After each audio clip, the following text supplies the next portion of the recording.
Government hospital में पहुँचे हैं। पहले यहाँ पे सिजेरियन फैसिलिटी नहीं थी। अब सिजेरियन फैसिलिटी होने के बाद डॉक्टरों को वहीं सिजेरियन डिलीवरी करते समय महिलाओं में खून की कमी होने पर डॉक्टरों को कई समस्याओं का सामना करना पड़ता है। वहीं अब हम बात करेंगे डॉक्टर संगीता शर्मा से। जैसे यहाँ पे पहले सिजेरियन की फैसिलिटी नहीं थी, कुछ अच्छी टीम यहाँ पे आई तो यहाँ पे सिजेरियन की फैसिलिटी स्टार्ट हुई। तो मैडम सिजेरियन आपको डिलीवरी करते हुए किन किन समस्याओं का सामना करना पड़ता है यहाँ पे मैडम, क्या आप कुछ बताएंगे? हाँ बिल्कुल बताऊंगी। देखिए जब मैं यहाँ आई हूँ 2019 में मैं यहाँ आई थी, मुझे 2-2.5 साल हो गए हैं।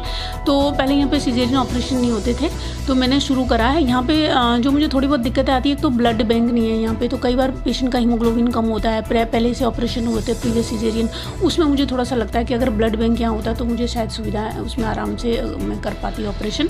लेकिन फिर भी मैं कोशिश करती हूँ कि करूँ ऑपरेशन, कोशिश करती हूँ कि करूँ यहीं पे हो जाए। बहुत कम कोशिश करती हूँ पेशेंट बाहर जाए, मतलब ये मेरी कोशिश रहती है। कई पेशेंट मुझे मजबूरी में भेजने पड़ते हैं जिनका हीमोग्लोबिन 8 ग्राम से कम होता है, ब्लड बैंक मेरे पास है नहीं ब्लड, तो उनको मैंने देहरादून रेफर करता हूँ अपने, अदरवाइज मैं यहीं करती हूँ ऑपरेशन। ओके मैडम, धन्यवाद। फैसिलिटी नहीं थी तो कुछ अच्छे डॉक्टर यहाँ पे मौजूद हुए, तो यहाँ पे सिजेरियन की फैसिलिटी स्टार्ट हुई। सर जैसे सिजेरियन की फैसिलिटी नहीं थी तो कुछ अच्छे डॉक्टर यहाँ पे जैसे सर मौजूद हुए और सिजेरियन की फैसिलिटी सर स्टार्ट की। तो हमने अभी कुछ डॉक्टरों से बात की सर, तो उन्होंने बताया हमें सिजेरियन डिलीवरी करते समय किन किन चीज़ों का समस्याएं का सामना करना पड़ता है। तो सर यहाँ पे एक सबसे पहले छोटा सा एक पूरे विकासनगर क्षेत्र से लागू क्षेत्र में भी कहीं पे ब्लड बैंक नहीं है, तो आप सर इस चीज़ के बारे में क्या कहना चाहेंगे? देखिए ये CHC था जहाँ पे आप खड़े हैं। जी साहब। अभी मैंने 2020 में ही जी सर इस हॉस्पिटल को सब डिस्ट्रिक्ट हॉस्पिटल में अपग्रेड कराया। यस ठीक है। और उस नाते यहाँ पे जो तमाम सारी फैसिलिटीज उसको मैं अकॉर्डिंगली अपग्रेड कर रहे हैं, सब कर रहे हैं ग्रेजुअली।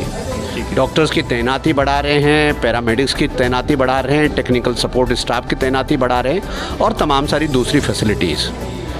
ब्लड बैंक एक अलग का इशू है, इस पूरे एरिया में ब्लड बैंक नहीं है, लेकिन ब्लड बैंक के लिए MCI के और हेल्थ ऑर्गेनाइजेशन के अलग अलग स्टैंडर्ड्स हैं जी। तो ब्लड बैंक के लिए अलग से व्यवस्था के बारे में सरकार लेवल पर विचार चल रहा है, किस एरिया में कहाँ पर ब्लड बैंक की सुविधा हो सकती है। वो जब निर्णय हो जाएगा तब उस बारे में कुछ कह पाऊँगा। लेकिन अभी ग्रेजुअली जैसे आपने अभी देखा, एक थोड़ी देर एक कन्फ्यूजन था, लेकिन वो कन्फ्यूजन क्लियर हो गया।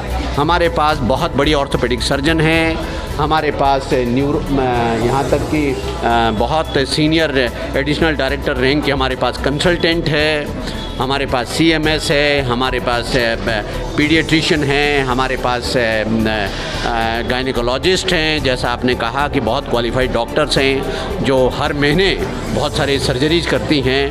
हमारे पास बहुत ज़बरदस्त जनरल सर्जन हैं, बहुत एक्सपीरियंस्ड है। हमारे पास ऑर्थोपेडिक सर्जन हैं, हमारे पास जनरल फिजिशियन हैं। तो काफ़ी सारी फैसिलिटीज़ का हमने यहाँ पर विस्तार किया।